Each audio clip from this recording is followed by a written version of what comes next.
From beautiful downtown Millheim, in the smack dab center of the Keystone State, this is Lou Bryson with Seen Through a Glass, the podcast that's mostly about food and drink in central Pennsylvania. Welcome to episode 36, Echoes of the Whiskey Rebellion. Last weekend, I went to southwestern Pennsylvania. I gave a talk on the history and future of rye whiskey at Liberty Pole Spirits in Washington, PA, and did a book signing afterward. It was a good day. I also visited two other distilleries and a brewery, the Delallo Italian Marketplace, and three iconic restaurants in Washington. I stayed with my good friend and rye whiskey historian Sam Komlenic, and he and his wife Amy went along on a tour of some covered bridges on Saturday that almost went badly wrong in heavy rain and mudslides. We're going to talk about all that, but the main focus of the episode will be an interview I did with Liberty Pole founder Jim Hough, what I found while touring his distillery and the others, and some more on rye whiskey. Rye whiskey has become a focus for my interests and my writing. I got interested in rye pretty early on in my career, back in 1997 or 98, which was not a great time to be interested in rye whiskey. It was almost dead. But through the combined efforts of booze writers, bartenders, and some dedicated, stubborn distillers, rye whiskey has made a spectacular comeback. I may even have helped a little bit on that myself. It's not the first time rye whiskey has had to fight for its rights. The Whiskey Rebellion in 1794 happened down in Washington County, and it was all about taxes, specifically a federal tax imposed on spirits in 1791. The tax was Alexander Hamilton's idea to pay for the new country's steep war debts. In Washington County, that meant taxes on the locally made spirit, rye whiskey. But these frontier distillers were cash poor. They couldn't pay the tax, and they refused to pay, and the Liberty Poles came out, symbols of rebellion against tyranny. Things came to a head in July of 1794. Armed rebels burned a tax collector's home during a running gunfight with federal troops, who hurried the official out the back door to escape. At one point, the rebels, hundreds of armed men, threatened to take over Pittsburgh. President George Washington tried to overawe the rebels with a show of force, calling up the state militias of Pennsylvania, Virginia, Maryland, and New Jersey, about 13,000 troops. He personally marched the northern group of troops to Bedford, the only time in U.S. history that a president has actually led troops in the field as commander-in-chief. From there, he handed over command to Revolutionary War General Henry Lighthorse Harry Lee, who was governor of Virginia, before Washington called him back to service. The rebels were cowed by this mass of trained soldiers, and the uprising collapsed. Washington's gamble paid off. Eventually, two rebels were found guilty of treason and sentenced to hang, but they were pardoned by Washington, who wisely wanted to put the crisis behind the nation. The tax was repealed in 1802. For years, Hamilton's picture would be hung upside down in southwestern PA homes and taverns. He hangs upside down in Liberty Pole's tasting room today. The town of Washington holds a Whiskey Rebellion festival and partial reenactment every summer. This year's is on July 12th and 13th. I can definitely recommend it. I went one year, and it was a lot of fun. Imagine your basic town fair, pretty good sized, but then add in historic reenactments of gunfights and such right in the middle of the streets, and the presence of plenty of drinks producers, and it's not your basic town fair. I really like talking about the Whiskey Rebellion, but we need to talk more about Liberty Pole Spirits and rye whiskey, and those other two distilleries, and the food, and just a bit about the covered bridges, too. We'll get to all of that, but first, here's what I'm drinking today. What I'm drinking today is Liberty Pole's corn whiskey. Jim Hough talks about this stuff in the interview at some length, so I won't bother getting into that here. But I will say, when we went into the warehouse to sample after the event, I was blown away by this stuff. It's one of the very best corn whiskeys I've ever had. Jim gave me a bottle as a thank you for coming out to do the event. So let's open that, and I'll tell you about it. So this is actually a fairly dark liquid for a corn whiskey. It's got a nice golden color to it, just a hint of red. I can smell the barrel, but I really smell the corn. The corn is coming through there. It's a sweet note, a grassy note, There's some alcohol heat. It smells like pastry. Cornbread is too easy. It's really more like almost like a corn spoon bread because it's got some of that sweetness in it. Let's have some. That's at 92 proof, 46%, and it drinks real smooth. We'll have some more.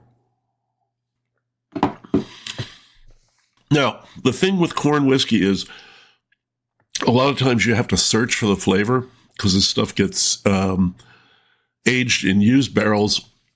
Sometimes they're more used than others. This has got good flavor to it. And it's not shy. It's full. It's rounded. You can definitely taste that kind of spoon bread, cornbread, sweet bread. Well, not sweet breads like that. It's just sweet cornbread.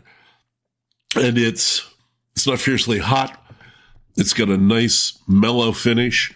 This is good porch whiskey. And those of you who know what that means when I say it are probably surprised, but I would be happy to drop a cube in this and let the day roll by. So give it a try. If you haven't had corn whiskey before, definitely give it a try. Now, before we get all riled up, it's time for Smack Dab in the Center, sponsored by the Happy Valley Adventure Bureau.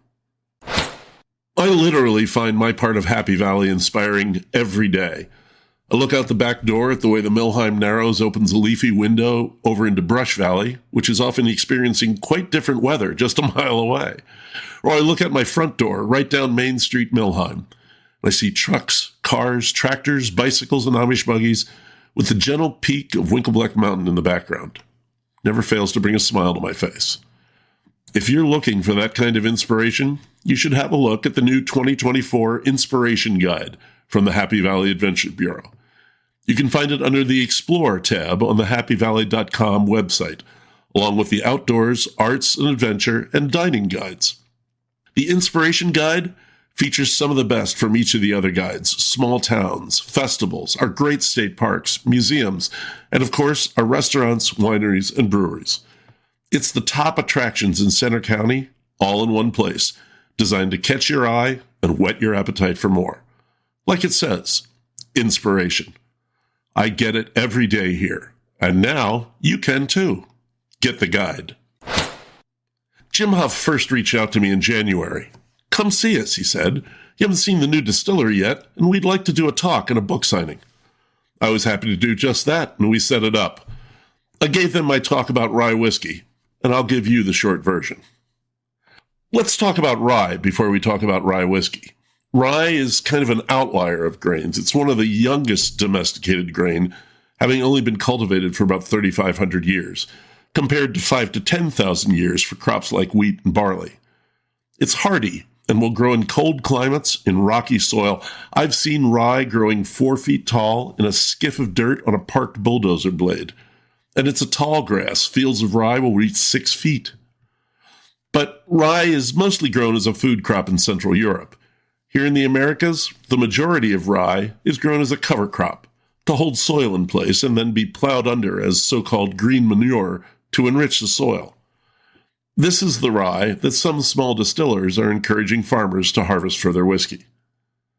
Rye was one of the first spirits distilled in America by German and Bohemian distillers in eastern Pennsylvania and even earlier in Massachusetts. Dutch plantation owners made huge amounts of rye spirit into Geneva in the Hudson Valley in the 1700s. And when settlers went west into the Monongahela River Valley in southwestern PA, they found rye a good crop for that stony soil. It would become America's rye whiskey heartland. So what makes rye whiskey different? Well, the federal specifications for rye are almost exactly the same as for bourbon, with the exception that it's required to be at least 51% rye, rather than 51+% corn. But that's more about a difference in flavor than simply ingredients.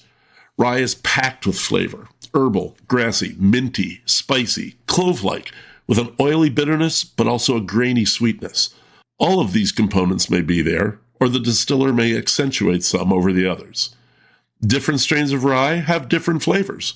Rye grown in different regions will have different flavors. I've tasted various rye whiskeys that are quite different, and that's a lot of the appeal of rye. One thing you will hear people talking a lot about lately is Monongahela rye. That's the archetypal stuff, they'll tell you, the way the best is. The whiskey that was made in the Monongahela Valley. Old Overholt, Gibson, Sam Thompson, Large, Dillinger, they were all making rye whiskey in the Mon Valley. And there are distillers who would like to be their heirs in flavor, in process, in fame. Several whiskeys have Monongahela rye on their labels. Some have the less ambitious and maybe more honest Monongahela style rye. Because the problem with making modern-day Monongahela rye is that there's no authoritative checklist for how it was made. As I like to note, back before Prohibition, people weren't making recipes or regulations. They were making whiskey. It was probably made with a sweet mash and with some rye malt, and not made with a column still or any addition of corn, and aged in a heated warehouse. Maybe made on a 3-chamber still, like we talked to Todd Leopold about last year. But do we know for sure? Were they all made that way? Jim Hough is making rye whiskey in the Monongahela Valley. Well, technically, as you'll hear, his sons are. They use a pot still and a sweet mash with rye malt. But they don't have a 3-chamber still, they don't heat the warehouse, and they add 13% wheat to the mash bill. As Jim puts it, they check most of the boxes. He's not sure anyone checks them all. Let's hear more of what he has to say. We managed to get away just before the show started and sat down in the Liberty Pole Founders Room, a comfortable little oasis above the distillery floor. Hey, I'm here with Jim Hough of Liberty Pole Spirits. How you doing? Hey, Lou. Good. How are you? I'm all right. Jim is one of those, I don't know, I don't want to say one of the better interviews, but one of those interviews where I actually know the person. So we've already got some rapport here. This is my first time at the new distillery. We're in, what is this room? This is a cool little room. Yeah, we call this the Founders Room. Okay. This is private room. This is primarily for private barrel pick groups. We're going to, conduct the private barrel selections up here. Okay. Yeah. Yeah, we're up above the floor of the distillery. I'm looking out, I'm seeing this new building is amazing. Well, thanks. Side story about this room is we went to Louisville. Ellen, my wife, was on a barrel pick team with Pittsburgh Whiskey Friends. Okay. And we started talking to Corky Taylor, and he found out we owned a distillery, so he invited us up to his office. And outside of his office, he had this beautiful room with wood and leather and lots of whiskey. And, this was originally going to be a corporate conference room. And okay. On our drive back to Pennsylvania, we're like, what the hell are we turning that into a conference room for? We got to do that. We got to do what Corky did. Yes. And so this room is definitely, in honor of Corky and Peerless, nice. Where we got the idea. Yeah. Yeah. Oh, yeah. That's gorgeous there. Yeah, thanks. Yeah. The obvious questions. Tell us about Liberty Pole. What did you do before? Why did you open a distillery? Why Washington? So, why Washington? We lived in Washington County. Okay. And, when we started thinking about opening up a distillery, it was always going to be about whiskey, and what better place in Western Pennsylvania than Washington to open up a whiskey distillery. They hold a Whiskey Rebellion festival every year. They kind of really embrace and honor that whiskey heritage. So for us, it was a perfect location. I was an investment guy. I worked 30 years, in a cubicle. For the last 10 years, very unhappily. And, so as I started kind of getting near that age where retirement was on the horizon, I couldn't imagine putting in another 5 years doing what I was doing. Mm-hmm. And I just didn't want to do it. But in the meantime, I had been allegedly a hobby distiller, and had put together some really fun all grain mash bills, some whiskey mash bills. They were pretty good. I had some confirmation from friends of mine that, man, this is good. Why don't you open a business? And life converged at that point. I was unhappy. The whiskey craft distillery industry was kind of getting legs and taking off, and it was now or never, and talked my wife into doing it. And sons joined me a couple months later, and we're an 8-year-old family business. It's a great way to start. Yeah. And your sons do most of the distilling? They do. Is that right? They okay. do. And Ellen runs the tasting room and does it. Right. What is it you do? Yeah, I do this. I do this. I'm the, I shake hands, kiss babies. You're making a good figurehead. That's very nice. I do a lot of the, kind of behind the scenes, sure, payroll, marketing. I mean, that's what you did. Reaching right? out to Lou Bryson kind of stuff, yeah. to get Lou to come in and do a book signing. We want to be a whiskey hub, and this is part of our vision from the get-go with this is we want to bring in, notable authors and whiskey figures and do events. We want to educate consumers in the area. So this is awesome, and I'm so glad you were able to come in. Yeah, absolutely. I mean, when you brought it up, I think you brought it up way before. Yeah, way in. before, Yeah. and yeah. I was all in. Yeah. I would assume a distillery in Washington, Pennsylvania, almost has to make rye whiskey. Was that always the plan, and how did that work out? Always. I get a lot of emails and just reach outs from people in the distilling industry or want to get into the distilling industry, and my advice to everybody is if you're going to open a distillery in Western Pennsylvania, you really should make rye. You kind of have to. It doesn't have to be the only thing you make, but right. But you owe it to yourself, and you owe it to the history of Pennsylvania to make a rye. So yeah, rye has always been kind of I would call it our flagship. We're looking to make it even more of a flagship going forward. Now that we've got some more age on our products. Mm-hmm. But yeah, rye was always a key. And you've got more capacity now too. Yes. How much more? So from our location in Washington that we just left, we 3x'd our production. Okay. But here we plumbed in all of the infrastructure, oversized our boiler and chiller, and we have room for 4 additional fermenters. Okay. So we can go 6x. We can grow. Yeah. We're trying to take baby steps. Okay. And you have a real rick house, right? Oh my gosh, yes. Yeah. And it is a rick house. You had the guys do it. We are so proud of that. Yeah. And that was we had a lot of sleepless nights over that decision because it's an investment. Yeah. And but the more we thought about it and the more we just thought what it would do to our whiskey, the horizontal storage, the multiple floors, the temperature differences, the airflow between the barrels. I mean, everything about a rick house just speaks to what we think is a better aging environment. So we made that decision to go with it, and I'm so glad we did. Mm-hmm. We're already seeing the results of, some barrels that, we moved barrels in there last June. So we've only had barrels in there for less than a year, and, mm-hmm. and there's been a definite change in some of those barrels especially the ones that we put up on upper floors. It's so cool that you can see the difference. Yeah. When you opened, people were still kind of warming up to rye whiskey. How'd you help them along?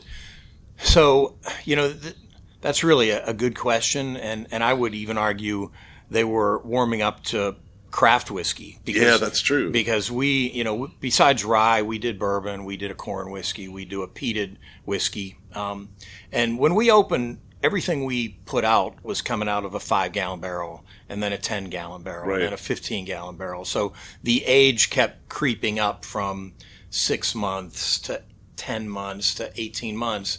And, we felt like in order to get people, especially whiskey lovers, to kind of buy into what we were doing, we had to create a great cocktail program. And we did that. And that's, you mentioned Ellen earlier, and she's the brains behind our. Yeah, I really buzzed through that much faster than it deserved. Sorry, Ellen. That's fine.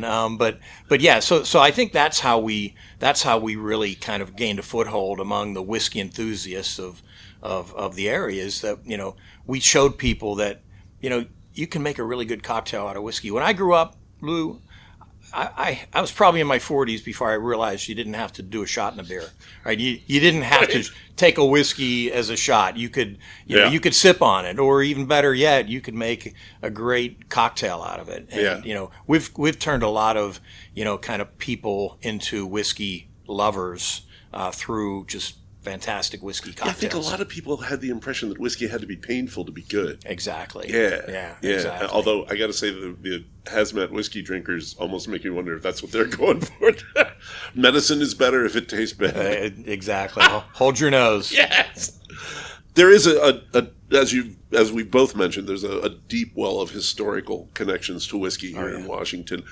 Tell us about the Liberty Pole and who's the woman on the label. Great story. First of all, Liberty Poles are basically, they go back to ancient Greek times. They've always been a symbol of protest. During colonial America, Liberty Poles were raised to protest English rule. When we gained independence and Alexander Hamilton passed that notorious, nefarious whiskey tax, distilled or excise tax on distilled spirits, especially the farmer distillers along the western frontier, they really revolted against that tax. Terribly unfair. And so they would erect Liberty Poles throughout the countryside, carrying a banner that said, you know, down with the excise tax, or, you know, whiskey or excise, excise but not, or liberty but no excise. And so they were a common kind of feature of the landscape in 1791.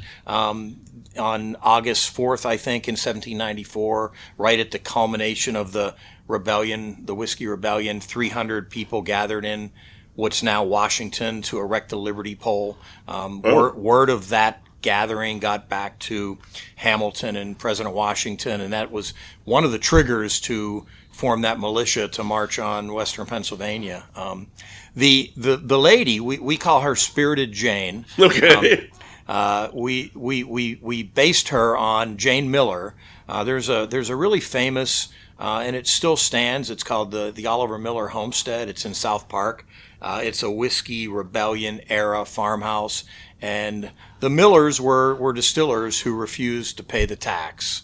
And they got involved in a lot of the skirmishes. And one of the skirmishes was the march on the tax collector John Neville's house. Right. And young Oliver Miller was there, and he took a bullet, or a pellet in the leg, which today, you know, probably would have been a hospital visit and a patch up and release, but they, you know, transported him back to his home in South Park, which was a full day ride, and infection set in, and he died. And Wow. His mother, Jane Miller, wrote in a notebook that, you know, curse the wilderness where there are no doctors to care for my son. And when we read that, and we have two sons, and my wife was just so, you know, taken with that story that said, we have to get Jane Miller somehow as part of our brand. Okay. And so we came up, our graphic designer, you know, drew her and gave her a Liberty Pole, and she's standing defiantly with a Liberty Pole. So that's the story of Spirited Jane. Okay. When I do the talk, I mean, we're going to be talking about Monongahela Rye. Right. What's your take? You make a whiskey called Monongahela. Is there more to it than just making whiskey in the Mon Valley? I think that's a big part of it. I mean, I kind of struggle with this thing. I know, and we've talked about this a lot, right? Yeah, I mean, you and I talked about it almost like kind of semi-officially. Yeah. You know, I think Monongahela whiskey is maybe different than Monongahela style whiskey. Okay. You know, Beam just came out with Abraham Overholt Monongahela Mash. Yeah. Which I did not take offense at that. I thought they were very respectful. I thought they were respectful. It's a good word. Yeah, I thought they were respectful of the history. I thought they brought a lot of notoriety to that particular style. In terms of like what we think Monongahela mash, what Monongahela whiskey is, besides being made in the Monongahela Valley. Yeah. You know, it's high rye. Whether that's 80-20, whether that's 74, whatever, right? Just a number you drew at random. I don't believe in kind of the adage that there was no corn or wheat. I do believe that farmer distillers here in that 18th, early 19th century, if they had leftover wheat or if they had corn in the pot, damn well they were going to distill it, right? So nobody really has a total kind of scripture on what Monongahela rye is. So we believe it's high rye, some other cereal grains at a lower percentage. We're very adamant that we do believe it was sweet mashed and pot distilled. Okay. Not. Yeah, it was almost certainly pot distilled. Yeah. Not really buying into the column distillation technique for Monongahela rye. We don't have a heated warehouse. I know that was a big part of Monongahela rye. So we check a bunch of boxes. We leave a few blank. But okay. I don't know that anybody's really going to be able to check all the boxes. But times do change, right? It's 2024, not 1800. So technology advances, and we're going to take advantage of that if we can. Yeah. But we're trying to honor it the best we can. Yeah. The pot stills. Would you ever add a column or a 3-chamber? No. No. Okay. No. What is it you like about the pot stills? The heritage, the history, and we love the flavor. We love the taste. We love. That's a really good reason. we love the whiskey that it produces. We think we're pretty good at running our pot stills. When we upsized to this facility, we talked to a bunch of different equipment vendors because we brought in new equipment, and to a person, every one of them tried to talk us into a column. And a lot of distilleries, when they kind of move to this size facility, they will move to a column still just for efficiency. Sure. But that's not us. We didn't want to. It would. I don't care what they tell us. We felt it would radically change the flavor profile of what we have been producing, and we just didn't want to do that. We like the whiskey we make. We want to keep making it.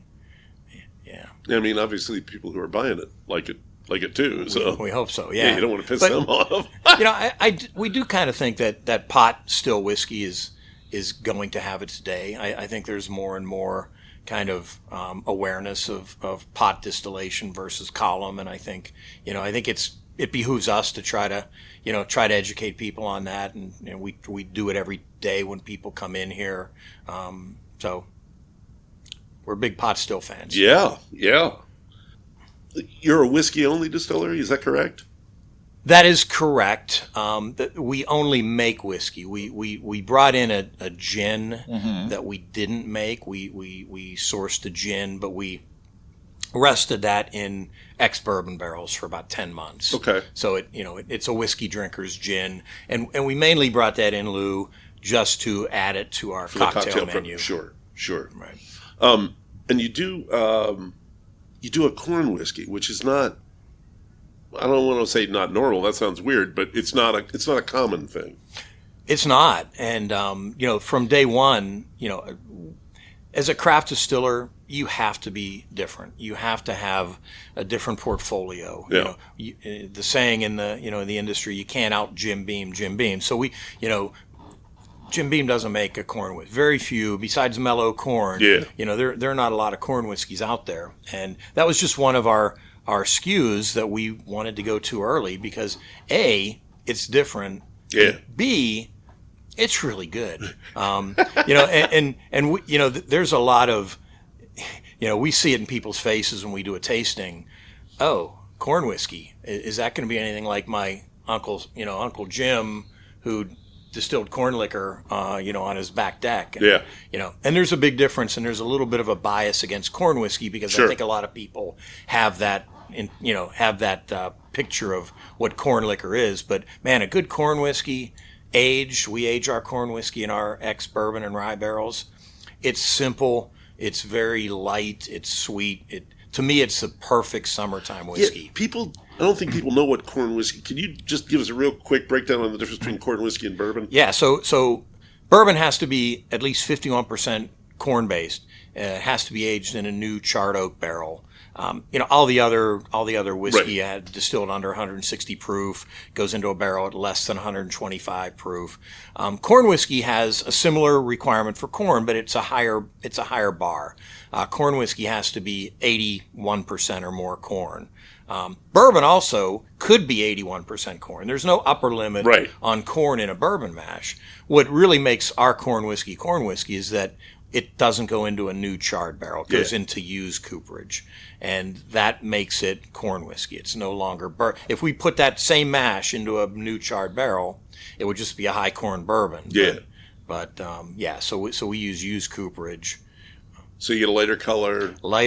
You don't get less barrel flavors. Lets the corn kind of take over the show. Mm-hmm. And we use Bloody Butcher corn for all of our corn whiskeys, our bourbon, our peated bourbon, our corn whiskey, and so that Bloody Butcher is just a exquisite grain. I mean, and again, it's part of our wanting to be different. It's a corn that the big heritage distillers just couldn't use. I mean, the farmers couldn't grow enough of it. Right. The yield isn't enough for the big distillers, but for us, it's perfect.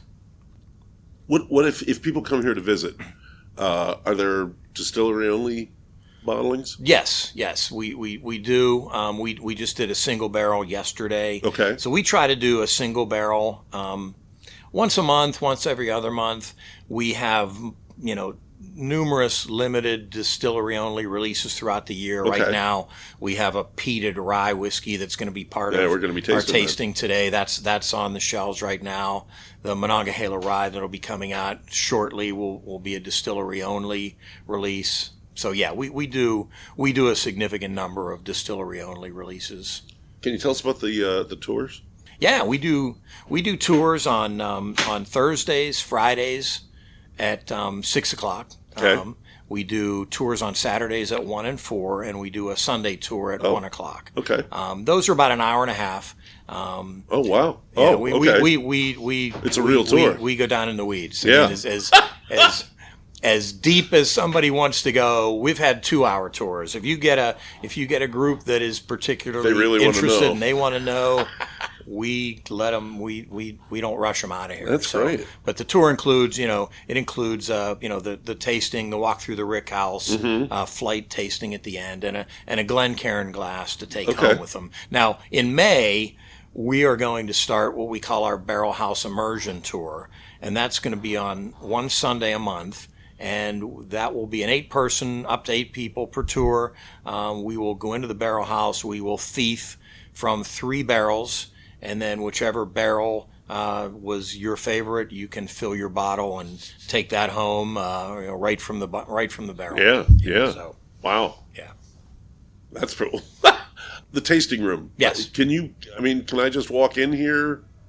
On a day that you're open, obviously, and just get a drink? Yeah. Our tasting room's open Wednesday 4 to 8, Friday, Saturday, Sunday noon to 8, and Sunday noon to 4. We have every month we come out with 4 different craft seasonal cocktails, all incorporating our whiskey. But you might be surprised to know there's whiskey in a few of these. They're geared towards people that don't think they like whiskey. We also have, classics that we have all the time. We have an old fashioned, a Manhattan, Sazerac. Those are always on the menu.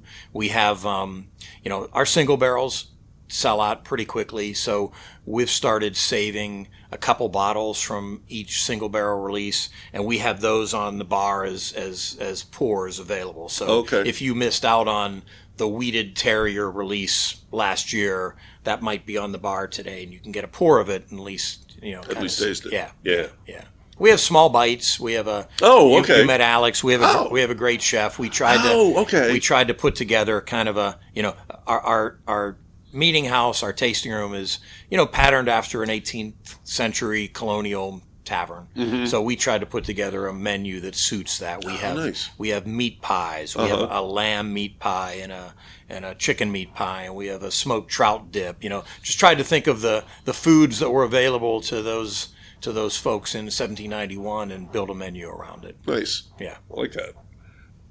Washington, if people come to the distillery, what else should they see around here? Oh my goodness. There is so much to do in Washington. I think you did the covered bridge tour. There's a lot of great history here. There's a lot of covered bridges. We have the Pennsylvania Trolley Museum, which I recommend to anybody. Okay. Incredible history at the Trolley Museum. The casino is right next door to us, Meadows Casino. Right. It's right here. Yeah, beautiful casino. We have a minor league baseball team here. Oh, I didn't know that. The Washington Wild Things. Okay. A beautiful little ballpark. So lots of great restaurants. Yep. I think you were at Al'an Ruben's last night. Yes, I was. Fantastic place. So very friendly people. Lots of everywhere I went in Washington, people were just so friendly. Yes. I went to Osso's and they were busy as hell and they were moving people through, but they took a moment to just be nice. I loved it. It's a friendly community. Yeah, it is. Yeah. We're so glad you came. Oh my God. I'm glad I came. I mean, it's always good to visit Sam. Yeah. It's always good to see you. Yeah. It's been a good day. Yeah. Beautiful. And it's going to get better. Yeah. Just one last question. Yeah. And I like to ask people just, for my own edification, if you're not drinking your own stuff, what do you like to drink? Irish whiskey.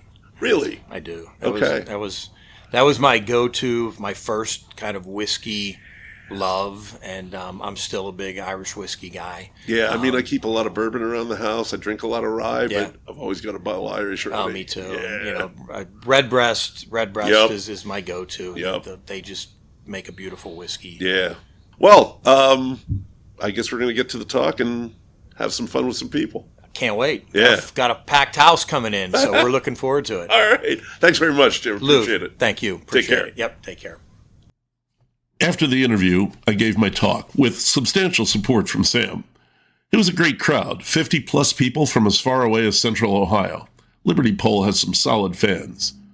There were people there from the Pittsburgh Whiskey Friends, a great whiskey club that I've hung out with before, and a few folks from a Washington, Pennsylvania food group you'll meet shortly. We had a lot of fun and sampled 3 Liberty Pole whiskeys, their flagship rye, a cask-strength version, and a peated rye that was damn nice. After that, well, the Houghs and Sam and I hit the warehouse for some sampling. There are some really great barrels in there just waiting. I've been a fan of Liberty Pole for a while now, and I'm pleased that I've been seeing their spirits at Pennsylvania breweries and distilleries, and in some bars as well. Find it, try it, ask for it.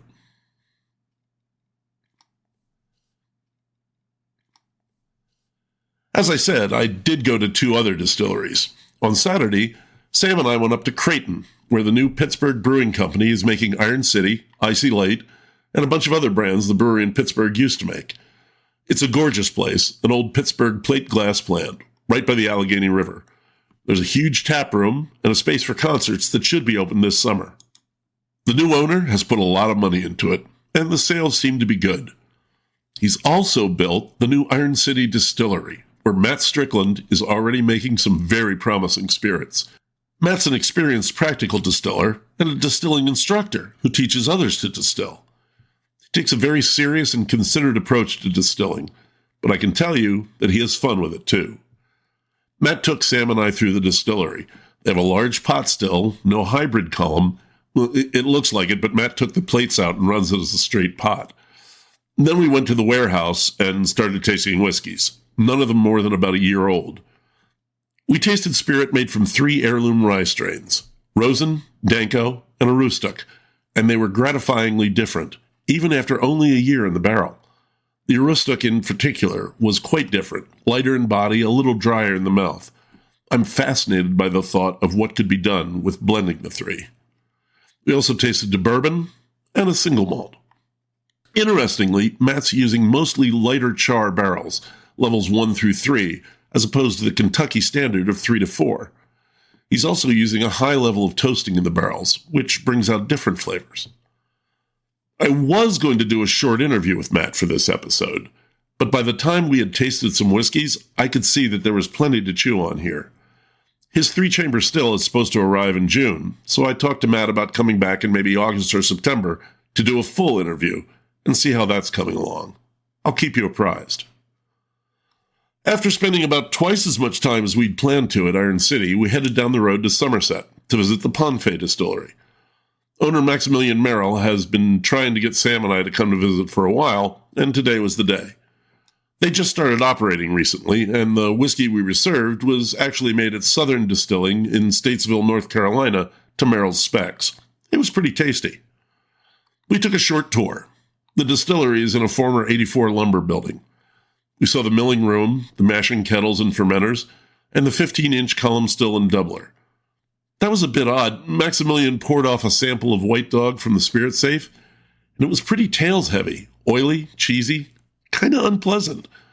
As I understood it, they'd had some problems getting the still to run consistently. Well, they're getting up to speed. It's early days. The tasting room should be open soon. On Saturday, we gathered around an antique pickup truck and a couple folding tables in the middle of the warehouse. Now, about the food. The first stop we made was actually on Friday, right after I got to Sam's house. They took me to the Delallo Italian Marketplace in Jeannette, Pennsylvania. Wow.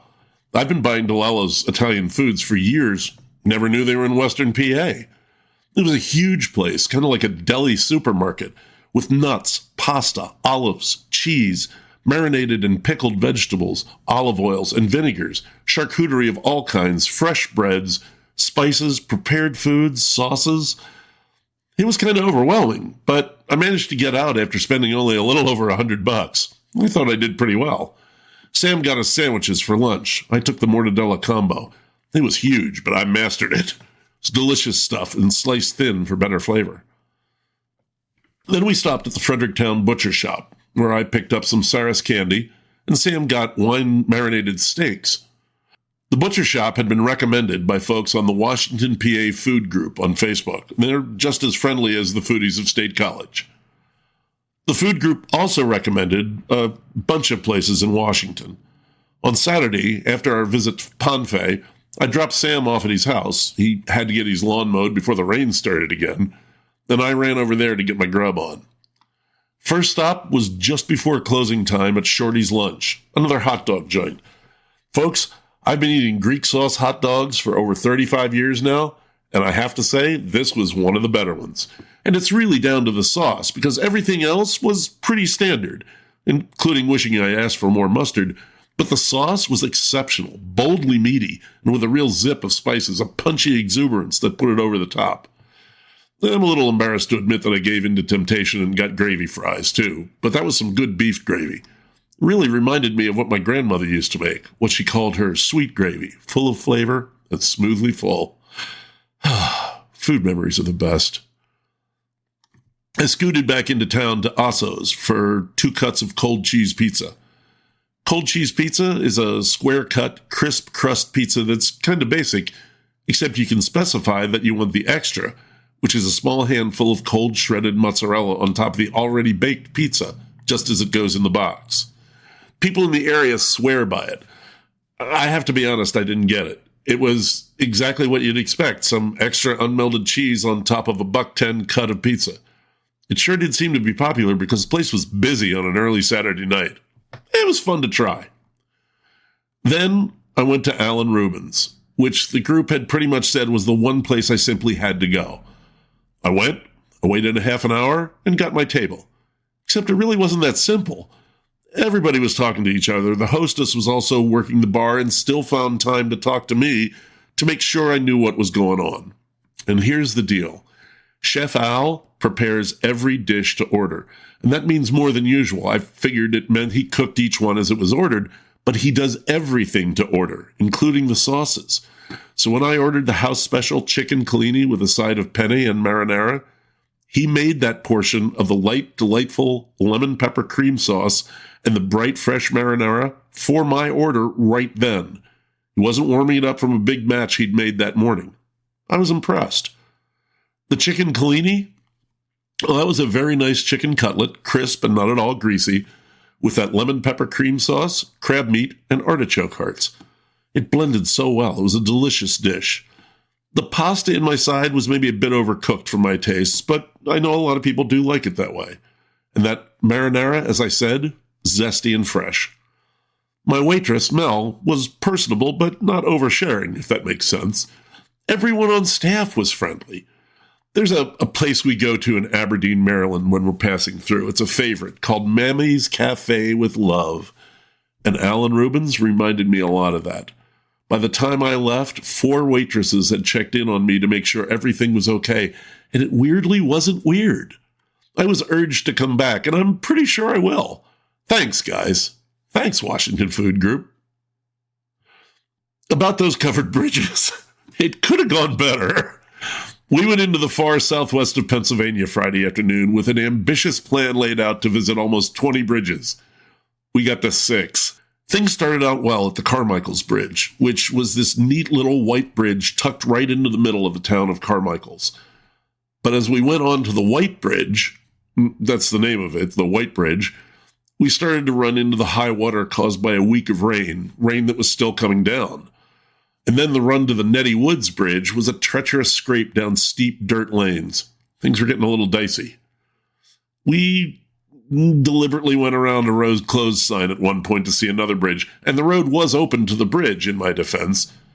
Then we tried that again and found that the road was blocked half a mile before that bridge. And finally, when we tried to get to the Plants Bridge outside East Findlay, we found the road impassable, and there was no road closed sign this time because the side of the hill had slid down onto the road, along with several trees that were still standing upright in the road. We called it a day and made our way home. My drive home on Monday was beautiful, though, and I had no problem at all getting to 3 bridges in Bedford County, the Herline, Halls Mill, and Turner's Bridges. Of the 212 currently remaining covered bridges in Pennsylvania, that leaves me with only 59 still to see.